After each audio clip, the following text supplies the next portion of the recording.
আসসালামু আলাইকুম বন্ধুরা, welcome to college computer academy. Microsoft Excel 2016 full কোর্সের আজকে 12তম ক্লাসে আমরা দেখব কিভাবে আপনি মাইক্রোসফট এক্সেলে কোনো নামের সাথে ছবি যুক্ত করতে পারেন। যেমন ধরুন, আমি এখানে সাকিব আল হাসানের নামের উপরে কার্সরটা নিয়ে গেলে এখানে সাকিব আল হাসানের ছবিটা ভেসে উঠতেছে। এরপর তামিম ইকবালের নামের কাছে নিয়ে গেলেই তামিম ইকবালের ছবিটা ভেসে উঠতেছে। তো আপনি কিভাবে খুব সহজেই এইভাবে ছবি নামের সাথে ছবি বসাবেন, সেইটাই আজকে আমরা এই ভিডিওতে দেখব। ভিডিওটা শুরু করার আগে আপনাদের কাছে একটা অনুরোধ, যারা এখনও আমার চ্যানেলটি সাবস্ক্রাইব করেননি অনুগ্রহ করে সাবস্ক্রাইব করবেন এবং পাশে থাকা বেল আইকনটি ক্লিক করে দেবেন। এবং যদি মনে হয় এই ভিডিওটা দেখলে আপনার বন্ধুদের বা আপনার পরিচিত কারো উপকার হবে, তাহলে অবশ্যই তার মাঝে শেয়ার করে দিবেন এবং আমাদের পাশে থাকবেন।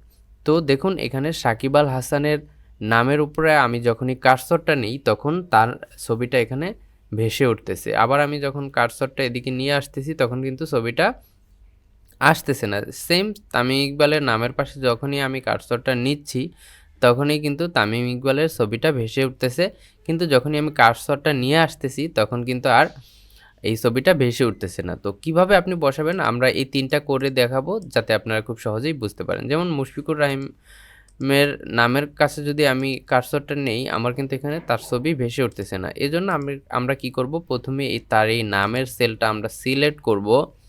সিলেক্ট করার পর আমরা চলে যাব এখান থেকে রিভিউ মেনুতে যাওয়ার পর দেখুন এখানে আছে নিউ কমেন্টে ক্লিক করার পর এখানে আপনার যা আসবে আপনি জাস্ট এটাকে কেটে দিবেন।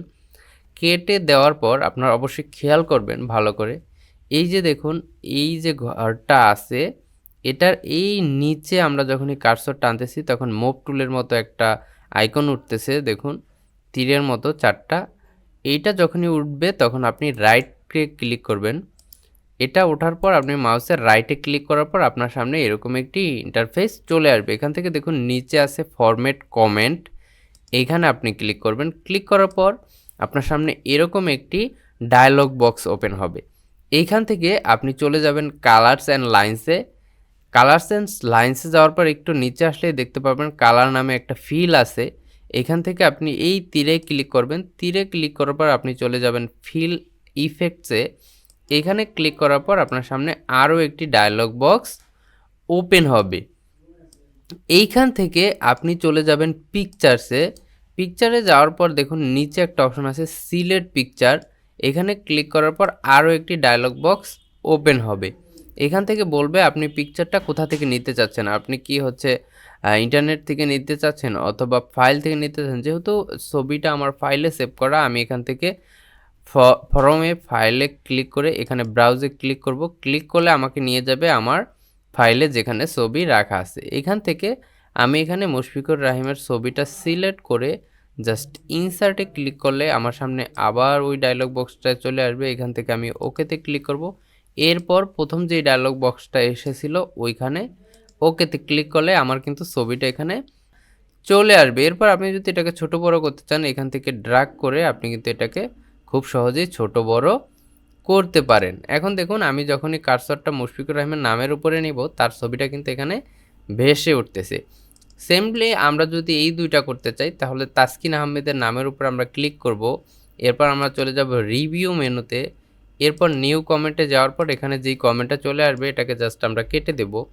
কেটে দেওয়ার পর আমরা এই লাইনের নিচে রাইটে ক্লিক করব।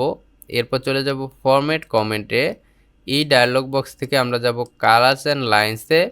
এখান থেকে আমরা এই ফিল কালারের এই তীরে ক্লিক করে আমরা যাব ফিল ইফেক্টসে। এখান থেকে আবার একটা ডায়লগ বক্স ওপেন হবে। এখান থেকে যাব পিকচারে।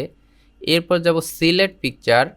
এরপরে আমরা ফর্মে ফাইল অপশন থেকে ব্রাউজ করে আমরা এখানে কার ছবি বসাবো, তাসকিন আহমেদের ছবিটা সিলেক্ট করে আমরা যখনই ইনসার্টে ক্লিক করে ওকে দিব এবং আবার ওকে দিব তখন কিন্তু এখানে তাসকিন আহমেদের ছবিটা চলে আসবে। এটাকে জাস্ট আমরা ড্র্যাগ করে ছোট করে নিতে পারি, আপনার অনুযায়ী ছোট করে নেবেন।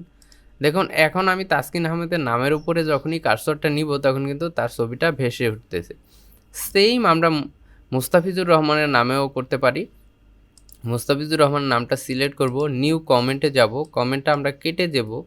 এরপরে আমরা এখানে রাইট কিতে ক্লিক করব, এরপর ফরম্যাট কমেন্টে যাব, সেম কালার অ্যান্ড লাইন্স, এরপরে ফিল কালারে যাব, এরপরে ফিল ইফেক্টে গিয়ে আমরা যাব পিকচারে, এরপর সিলেক্ট পিকচার, সিলেক্ট পিকচার থেকে আমরা ব্রাউজ করে আমরা হচ্ছে মুস্তাফিজুর ছবিটা সিলেক্ট করে জাস্ট ইনসার্টে ক্লিক করে ওকে দিব এবং আরও একবার ওকে দিলেই আমাদের মুস্তাফিজুর রহমানের ছবিটা এখানে কিন্তু খুব সহজেই চলে আসতেছে। এখন দেখুন আমি যখনই সাকিব আল হাসানের নামের উপরে কার্সরটা নিচ্ছি সাকিব আল হাসানের ছবি চলে আসতেছে, তামিম ইকবাল নামের উপরে ধরলে তামিম ইকবালের ছবি চলে আসতেছে, মুশফিকুর রহিমের নামের উপরে ধরলে মুশফিকের ছবি চলে আসতেছে, তাসকিনের নামের উপরে ধরলে তাসকিন আহমেদের ছবি চলে আসতেছে, মুস্তাফিজুর রহমানের নামের উপরে ধরলে মুস্তাফিজুর রহমানের ছবি চলে আসতেছে। তো এইভাবে কিন্তু আপনি খুব সহজেই আপনার নিজের অথবা আপনার কারো বন্ধুর ছবিগুলো কিন্তু এক্সেলে খুব সহজেই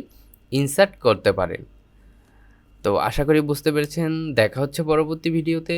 ততক্ষণ সাথেই থাকুন, ভালো থাকুন, সুস্থ থাকুন। আসসালামু আলাইকুম।